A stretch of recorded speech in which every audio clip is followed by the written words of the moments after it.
찾으셨죠? 네. 저부터 해서 한 절씩 읽도록 하겠습니다.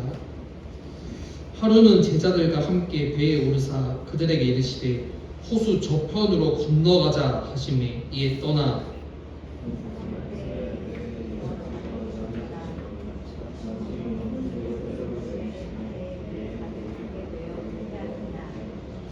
제자들이 나와 깨워 이르되 주여 주여 우리가 죽겠나이다 하는데 예수께서 잠을 깨사 바람과 물결을 꾸짖으시니 이에 그쳐 잔잔하여 지더라.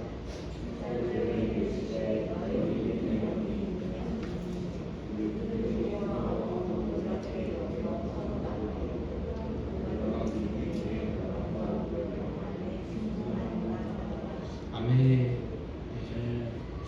오늘부터 이제 수련회 교재 본문으로 설교를 진행합니다. 이유는 수련회 교재가 총 3가가 있거든요. 근데 저희한테는 저녁 집회가 2일밖에 없어서 오늘 1가를 하고 그리고 이제 수련회 저녁 집회 때 2가, 3가를 하도록 하겠습니다. 그래서 오늘부터 사실 이제 끝나고 팀별로 식사도 있죠. 그러니까 수련회 시작이라고 생각해 주시면 될 것 같아요. 네, 그래서 오늘이야지 이번 수련회의 주제는 믿음의 항해입니다. 그래서 믿음의 항해라 함은 우리가 이제 인생을 바다로 여기서 비유했을 때 이제 배를 타고 이렇게 가잖아요. 근데 우리 인생의 배의 이제 주인이 선장이 우리가 아니라 예수님이라는 의미입니다. 그래서 예수님께서 우리 배의 선장으로 타시고 우리의 삶을 이끌어 가신다는 것을 의미합니다.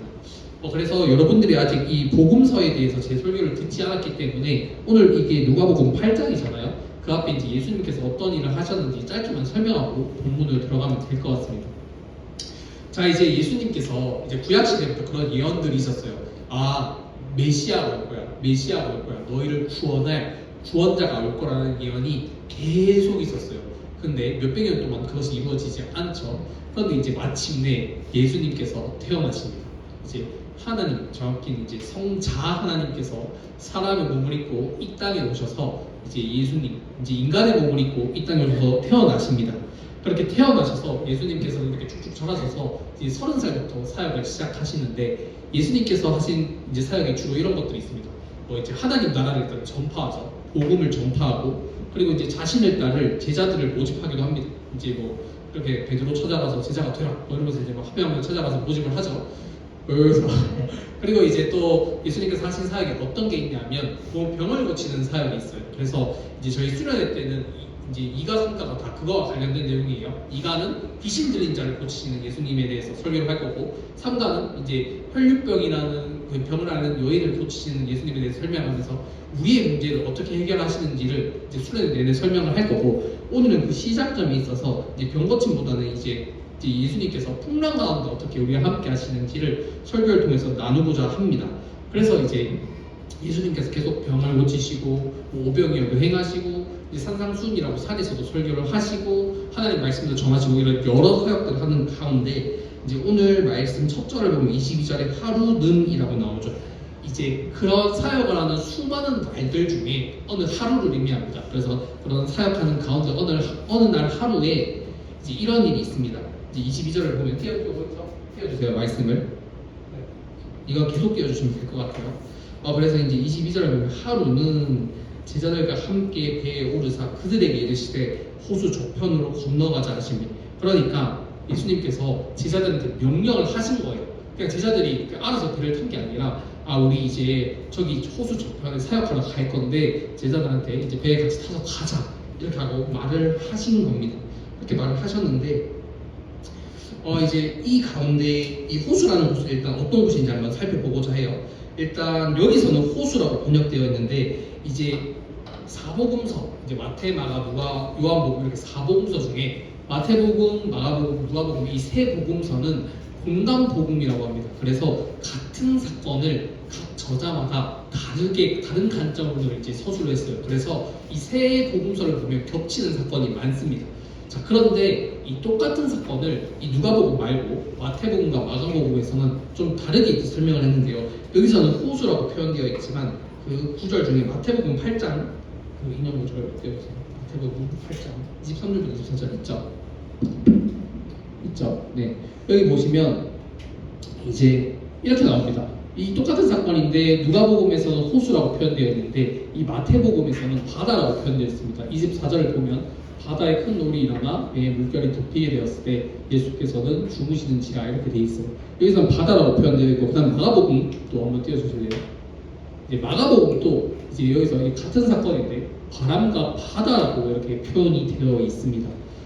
이제 같은 사건인데 누가복음에서는 호수 그리고 마태복음, 마가복음에서는 바다라고 표현되어 있는데 우선 이것에 대해서 설명드리기 전에 이 실제 갈릴리 호수에 대해서 사진도 한번 보면 좋을 것 같아요. 사진 한번 띄워주시면 이게 실제 사진이거든요. 그래서 보면 그렇게 막 바다처럼 넓진 않지만 그래도 이렇게 바다 같은 좀 생김새가 있죠. 근데 이제 나머지 복음서에서는 왜 바다라고 불렀냐면 이제 그 당시 이제 고대 히브리 문화에서는 이제 아주 큰 물줄기를 이렇게 바다라고도 표현을 했거든요. 그래서 이 호수가 정말 바다처럼 생명력이 넘치는 그런 강하고 생명력 넘치는 곳이다. 이런 의미로 이제 이 마태복음, 마가복음에서는 바다라고 표현하기도 하고 누가복음에서는 호수라고도 표현을 했습니다.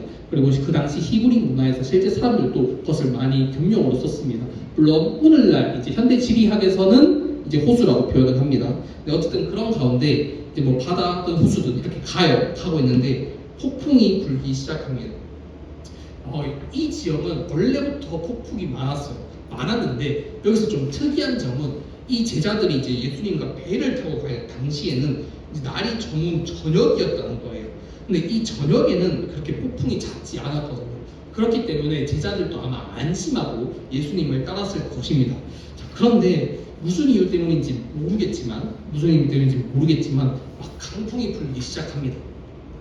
그리고 여기서 알아야 될 것은 이 당시 제자들은 나름 이 분야에 있어서 전문가였다는 거예요. 그래서 엔간한 폭풍조차도 그렇게 당황하지 않는 사람들인데 이런 전문가들조차 당황할 만큼 정말 큰 강풍이 불기 시작합니다. 그리고 이제 배 안에 물이 들어오게 돼요. 자, 그래서 이 본문을 가지고 저는 여러분들께 세 가지를 말씀드리려고 합니다. 그래서 이거를 이제 앞으로 이렇게 PPT 대요도 띄워주려고 하는데 한번 띄워주세요. 네, 이렇게 세 가지를 말씀드리려고 하는데 그다음 첫 번째는 우리가 주님과 함께하는 믿음의 항해에서도 풍랑을 만날 수 있다는 것, 고난을 만날 수 있다는 것을 설명드릴 것이고 그리고 두 번째로는 우리가 그런 풍랑을 왜 두려워하는지에 대해서 이유를 설명드릴 것이고 그리고 마지막으로 우리가 어떻게 하면 두려워하지 않을지 이렇게 방법에 대해서 세 가지를 말씀드리려고 합니다. 그래서 우선 첫 번째, 주님과 함께하는 믿음의 항해에서도 풍랑을 만날 수 있다는 것에 대해서 말씀드리려고 합니다. 자, 아까 말씀드렸듯이 이제 예수님이 분명히 명령을 했어요. 예수님이 직접 명령을 한 거예요. 우리 이제 배 타고 갈 거다. 저기로 갈 거다. 그래서 저기서 사역할 거다. 그러니까 너희 다 배 타. 이렇게 됐는데 그래서 예수님의 명령을 듣고 배를 탔음에도 불구하고 이제 강풍이 불기 시작하고 배에 물이 들어와요. 그리고 더 이제 본문을 읽어보면 아시겠지만 예수님은 그 가운데 주무시고 계십니다. 이것은 우리가 오늘날에도 많이 겪을 수 있는 상황인 것 같습니다. 그래서 우리가 뭐 일상을 살아가면서 하나님 함께 많은 기도를 드려요. 그리고 하나님께서 우리 인생 가운데 함께 하신다고 말씀을 하십니다. 그리고 때로는 우리가 정말 은혜를 받아서 하나님의 말씀에 순종해서 그 삶을 잘 살아갈 때가 있습니다.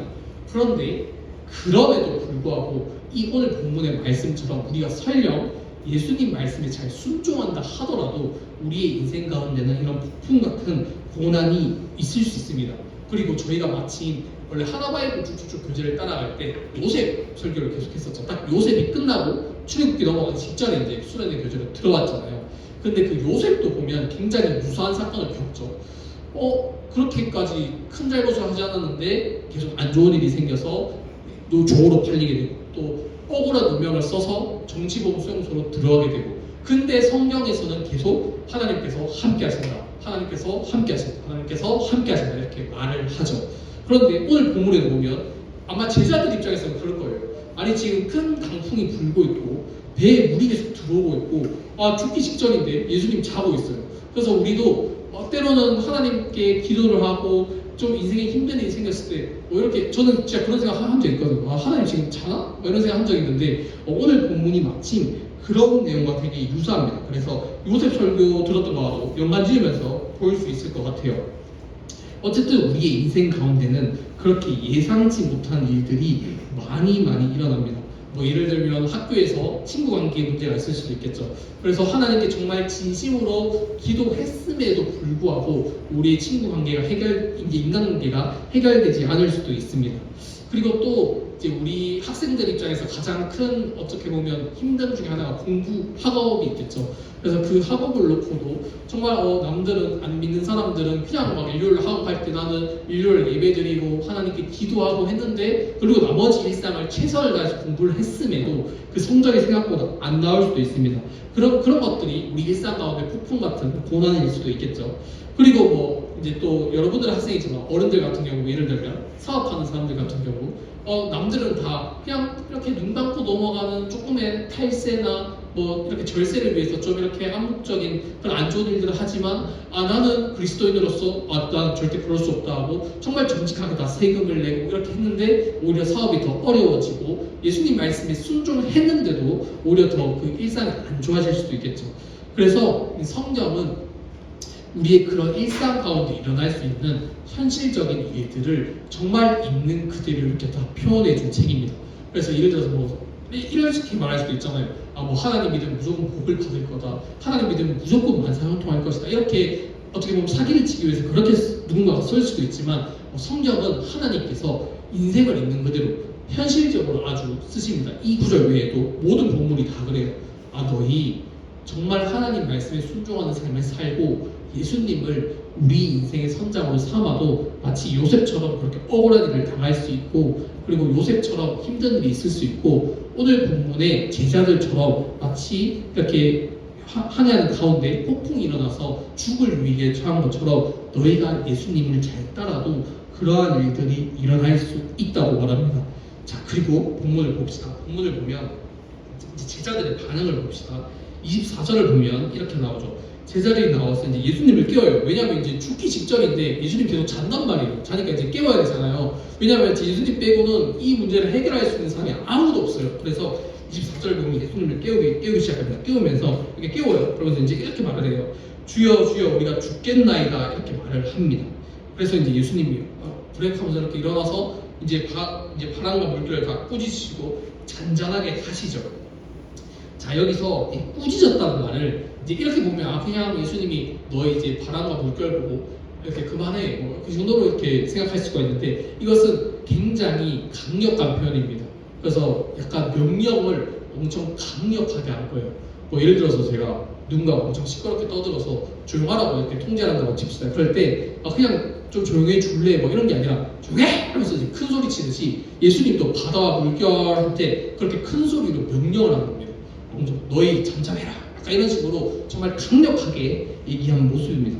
그래서 이제 바람과 물결이 잠잠해집니다. 잠잠해지고 예수님께서 이렇게 생각할 수도 있잖아요. 어쨌든 우리가 예를 들어서 고난 가운데 주님을 찾아요. 그리고 주님이 만약에 기도를 합니다. 마치 이렇게 제자들이 주님을 깨웠듯이 우리도 예수님을 이제 하나님께 이렇게 말할 수 있잖아요. 하나님, 저희 기도를 들어주세요. 저 지금 고난 가운데 너무 힘듭니다.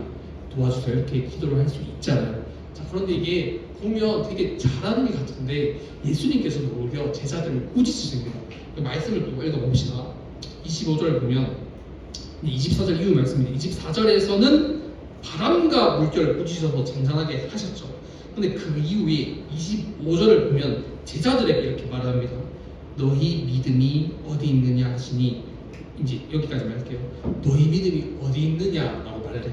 근데 아까 말씀드렸듯이 마태복음과 마가복음에서도 이 똑같은 이제 사건이 이렇게 기록되어 있는데 거기서는 이렇게 말을 또 해요.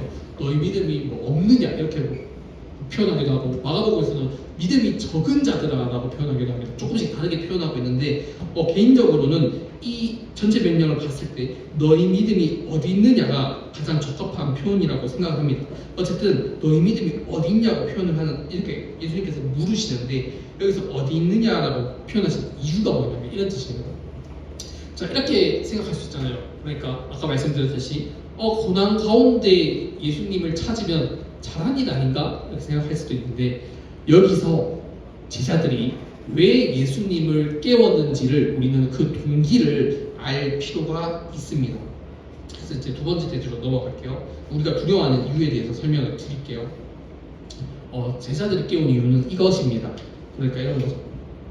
제자들은 그 전까지 예수님이 대단한 분이라는 걸 알고 있었어요. 그러니까 그 전에 막 병을 고치고 막 이렇게 많은 사람 뭐 기적 베풀어서 먹이시고 그리고 뭐 많은 기적들이 있었어. 뭐 이렇게 여러 가지 기적들이 있잖아요. 근데 그런 기적들을 보면서 이 사람은 뭔가 정말 대단하고 예수님께서 부르셨을 때 그냥 예수님 따라가면 뭔가 내 인생에도 이런 스펙타클한 일이 있겠지 이렇게 생각을 아마 했을 거예요. 아직까지 이 제자들은 예수님이 하나님의 아들 그러니까 신이라고까지는 생각을 못한 상태입니다. 자, 그런데 그런 가운데 고난이 닥쳤어요. 그리고 이제 예수님을 이렇게 막 깨웁니다. 근데 여기서 이 동기를 우리가 주목해서 볼 필요가 있는 동기가 뭐냐면 첫 번째는 목숨의 위협이 왔죠. 목숨의 위협이 왔기 때문에 자기들이 죽을까봐도 있습니다. 그래서 이제 죽겠나이다라고 표현을 하죠. 여기서 첫 번째는 예수님을 온전히 신뢰하지 못했다는 이유가 있어요. 그러니까 이렇게 정말 예수님을 신뢰했다면 예수님께서 주님도 살아야 될 거 아니에요. 그러니까 깨셨을 거예요. 분명히 자신의 시간표에 맞게. 근데 이것은 마치 어떤 거냐면 우리가 하나님의 시간표를 그러니까 신뢰하지 못하고 마치 예수님을 깨우듯이 막 재촉하는 것과 같은 겁니다. 그러니까 구약 성경에도 보면 아브라함도 막 하나님한테 여러 번 따지거든요. 아니 75세 이렇게 약속했는데 자식 주셔서 언약 이어가겠다고 도대체 언제 주시냐 이렇게 막 중간중간에 따져요. 그래서 25년 걸려서 100세 때 주시죠. 어쨌든 이제 그런 여러 가지 것들과 마찬가지로 우리는 이럴 수 있습니다. 하나님께서 분명히 하나님의 때에 맞게 우리한테 가장 좋은 것을 주실 수 있는데 우리는 그것을 보통 신뢰하지 못하고 막 하나님 자냐고 막 죽으시냐고 이렇게 따지면서 막 하나님을 깨우려는 시도들을 많이 할 수 있습니다. 여기서 제자들이 예수님을 이렇게 예수님께 구하고 이런 자체가 잘못된 것이 아니라 예수님을 신뢰하지 못했다는 것에 대해서 예수님께서는 지금 책망하시는 겁니다. 이게 첫 번째고요. 그리고 두 번째 이 죽겠나이다라는 데 의미는 단순히 목숨만이 아니라 이런 것이 있습니다. 지금까지 제자들이 예수님을 따라한 그 많은 동기들 중에 분명히 신앙적인 동기들도 있었겠지만 오늘날 우리들과 마찬가지로 이런 동기들도 분명히 섞여 있었을 것입니다. 원래 세상에서 주목받지 못하던 제자들이 예수님과 같이 동행하면서 조금씩 주목받기 시작해요. 그리고 거기서 어느 정도의 인정이 나한테 들어옵니다. 그 가운데 여기서 죽겠다는 표현을 어떤 한 목사님께서는 어떻게 설명을 하시냐면 이렇게 표현합니다.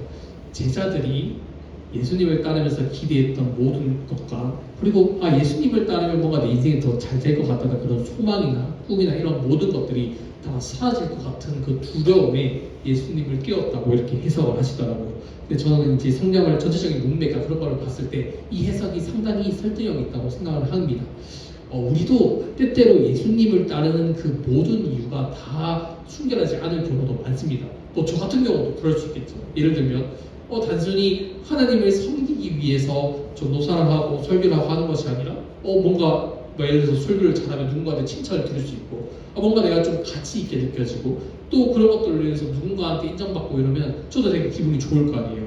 그런 우리의 예수님을 따르는 그 여러 가지 동기 중에 생각보다 순수하지 못하고 이물질들이 많이 껴있는 경우가 있습니다.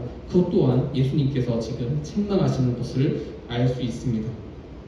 자, 그러면 이제 제자들이 어떻게 예수님을 따라야 할지에 대해서 설명을 드리고자 해요. 그래서 제가 교회를 다니는 사람들 중에 크게 유형을 어떤 기준으로 따라서 좀 다양하게 다를 수 있겠지만 저는 크게 일단 세 가지로 한번 나눠보려고 합니다. 크게 세 가지 유형의 교회 다니는 사람들이 있는 것 같아요. 첫 번째는 교회를 다니지만 아예 예수님을 믿지 않는 사람이 있는 것 같아요. 부모님 때문이든 아니면 기타 등등 여러 가지 이유가 있겠죠. 아니면 그냥 사람 만나는 게 좋아서 오든 가끔 찬양 들어보니 괜찮네 이럴 수도 있고 어쨌든 예수님을 아예 믿지 않지만 오는 유형의 사람이 있는 것 같습니다. 첫 번째로. 그리고 두 번째는 예수님을 믿긴 믿어요. 믿긴 믿는데 정말 그분을 내 삶의 주인으로 여기는 것까지가 아닌 단계인 사람이 있는 것 같아요. 그러니까 지금 제자들도 여기 오늘 본문의 제자들이 여기에 해당하는 것 같아요. 믿긴 믿는데 창조주로까지는 아직 모르겠어. 그러니까 믿긴 믿는데 하나님의 아들인 것까지 모르겠어. 그냥 대단한 사람인 건 알겠고 어떤 능력 있는 사람인 건 알겠는데 정말 이 사람이 우리를 구원하기 위해 오신 메시아인지는 모르겠어. 아직 그 단계까지는 가지 못한 사람들이 있는 것 같습니다. 그게 이제 오늘 본문의 제자들인 것 같습니다. 그럼 세 번째 유형은 어떤 사람이냐? 정말 예수님을 성경에 적힌 그 그대로 믿는 사람이 있는 것 같습니다. 그러니까 예수님께서는 정말 하나님이 이 땅에 인간의 몸을 입고 오셨고, 그리고 그 분께서 지금 우리를 위해서 이 인간의 몸을 입고 이 세상을 사셨고, 그리고 십자가에서 죽으심으로 우리를 구원했다는 것을 온전히 믿는 사람들이 있는 것 같습니다. 이렇게 세 가지 유형이 있는 것 같아요. 근데 만약에 첫 번째 유형과 두 번째 유형의 사람, 그러니까 교회만 왔다 갔다 하는 사람이거나 혹은 교회를 다니지만 그래서 예수님이 어느 정도 능력이 있고 뭐 우리들로 치면 하나님께서 어느 정도 우리의 기도를 실제로 들어주시는 건 믿고 능력이 있는 분인 건 믿지만 정말 그분이 세상을 창조하신 하나님이시고 그리고 우리를 위해서 지금도 역사하고 계시고 함께하고 계시며 우리를 구원하기 위해서 자신의 아들을 보내셨다는 사실까지는 믿지 못하는 사람이 있다면 그 사람들은 이런 폭풍을 만났을 때 아마 하나님에 대한 신뢰도가 많이 낮아질 겁니다.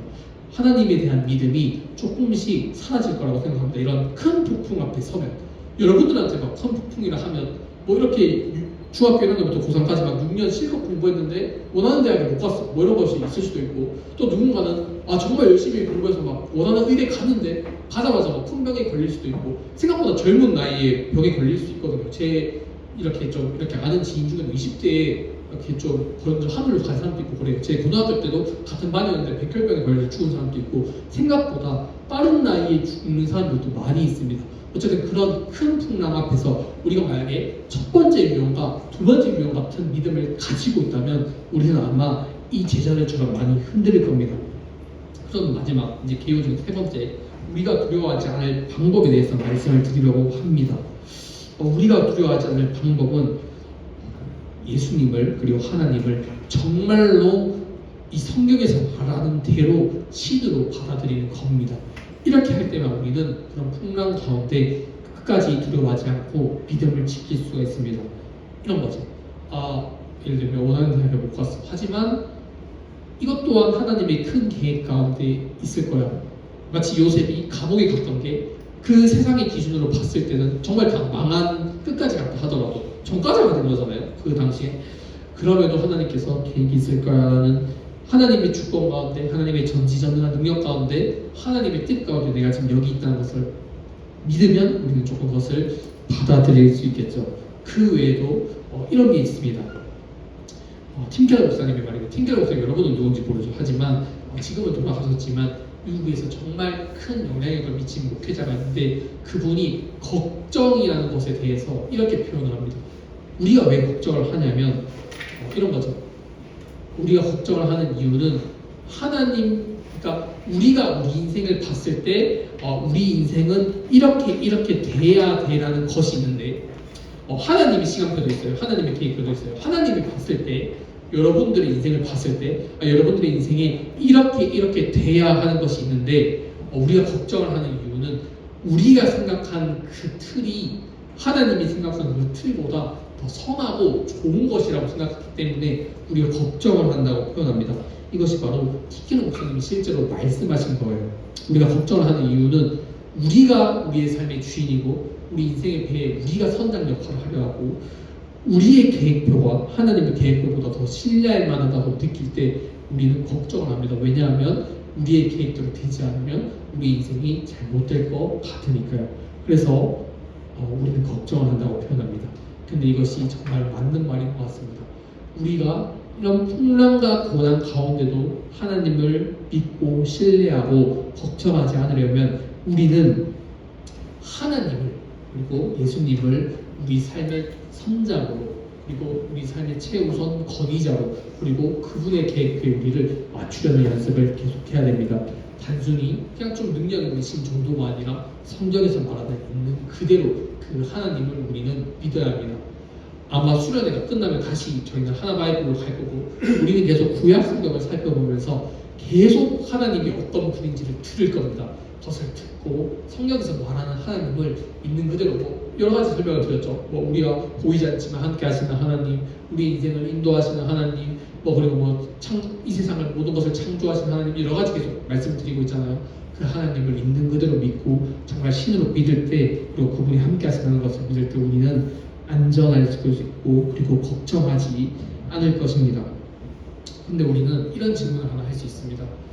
그걸 우리가 어떻게 확신합니까? 하나님께서 그냥 해놓으시고 우리를 사랑하시는지는 우리가 알 수 없잖아요. 이런 말을 할 수가 있습니다.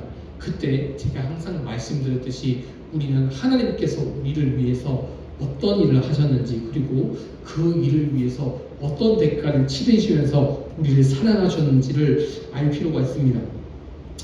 오늘 본문에 제자들은 폭풍 앞에 섭니다. 폭풍 앞에 서고 예수님은 주무시고 있습니다. 자, 그런데 아마 제자들이 깨우지 않으셨더라도 예수님께서는 분명히 일어나셔서 이 제자들을 구원했을 것입니다.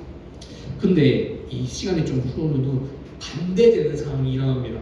겟세마네 동산이라는 곳에서 이제 예수님께서 십자가에 달리시기 직전에 예수님께서도 마치 이 폭풍 앞에 선 이 제자들처럼 떠십니다.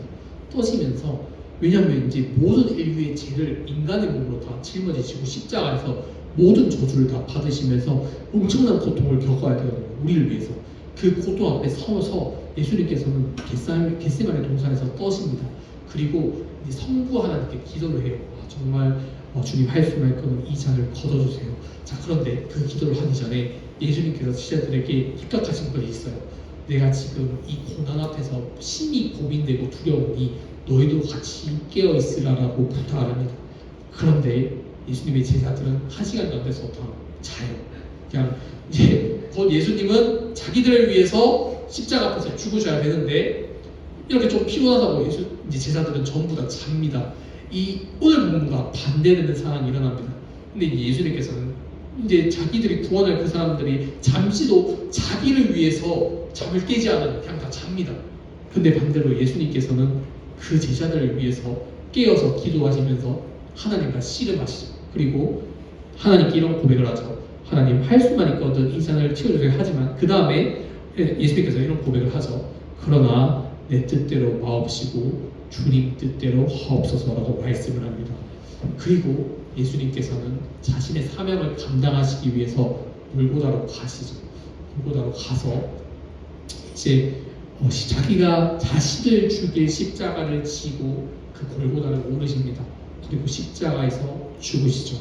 자, 우리를 위해서 그냥 마치 이 배에서 주무실 수도 있는 예수님께서 정녕 자신을 위해서 이제 예수님께서 목숨을 바치려고 하는데 자고 있는 제자들을 위해서도 예수님께서는 자신의 목숨을 죽이십니다. 우리를 구원하기 위해서.